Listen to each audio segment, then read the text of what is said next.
What is the most difficult part of the work visa process when an assignee is coming to South Africa with their family? I would say, firstly, when an assignee is maybe not familiar with the processes, there tend to be an unrealistic expectation of the timelines and the processes of what it entails, and it makes it extremely challenging for all the parties who's involved in this immigration process. But that is the reason why we would have calls, to explain the process and, basically guide the family, alongside everything that needs to happen. I would also say another challenge or difficulty would be if we have to deal with external bodies who obviously have their own timelines and processes which we cannot really influence, and it tends to frustrate assignees a little. But of course, we will always try our utmost best to speed things up. I think the most common one, though, is when there are kids involved who need to apply for study visas, and they need to obviously apply for acceptance at the school. And 90% of an assignee deciding whether he or she wants to come to South Africa is based on whether the child will be accepted at the school. So it leaves a lot of uncertainty in the process until a certain school of their choice comes back to them. What do spouses often ask you to do? Definitely the first one is whether we can assist in applying for police clearances for them, because this seems to be a big challenge for everyone. Especially if a family moved, already 2 or 3 times, as part of the career choices. Other questions will come up like, can we submit the visa applications on behalf of the family, which we normally can't, because as for our law in South Africa, you need to submit the visa application in person. We also get questions like, can we make appointments with the embassies?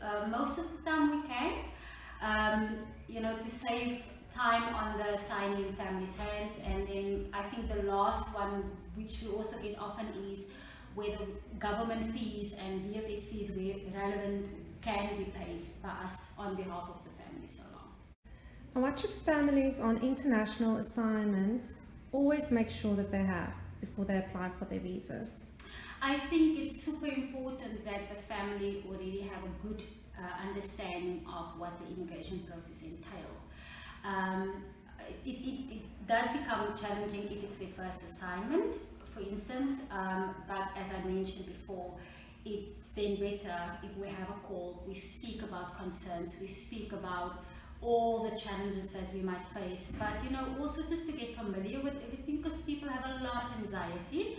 And so the other thing that I think is obviously super important, that the family need to have a validity on their passports of at least 3 to 5 years. So that's in line with the intended assignment, because it can put a damper on the assignment itself if we maybe have to apply for a 4-year assignment, but the passports are only valid for a year or 2. I think the other one would also be if we and the family work on a longer lead time, in case there are delays with the process or police clearances take a little bit longer than anticipated, that kind of thing. So anything that we cannot really influence, so it would always be better to work on a much longer lead time, whether it really happens or not, because it's immigration itself is a very unpredicted process, so you have to make provision for delays, etc. Okay. And spouses, can they work in South Africa?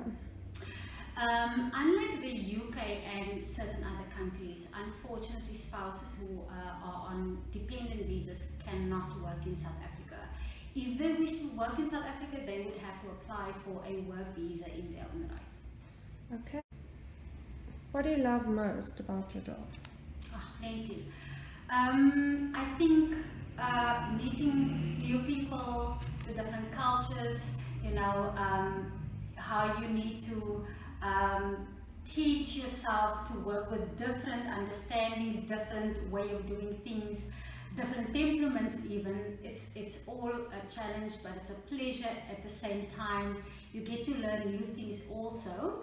I think a super important thing for me is to help relieve anxiety of family members, because it's a huge step, to just pack up and leave, a country where you've stayed all your life, and you basically going to another country. You have no idea what to expect. So it's nice to be able to take that relief of that anxiety. And I think another one for me is, as a country South African, it's nice to help build South Africa, and it's I can almost say economic hub, and by bringing in skills, and actually see and appreciate how the skills that you help bring in benefit my country. So, the job is definitely challenging, but there are so much more rewards that you actually get from this job.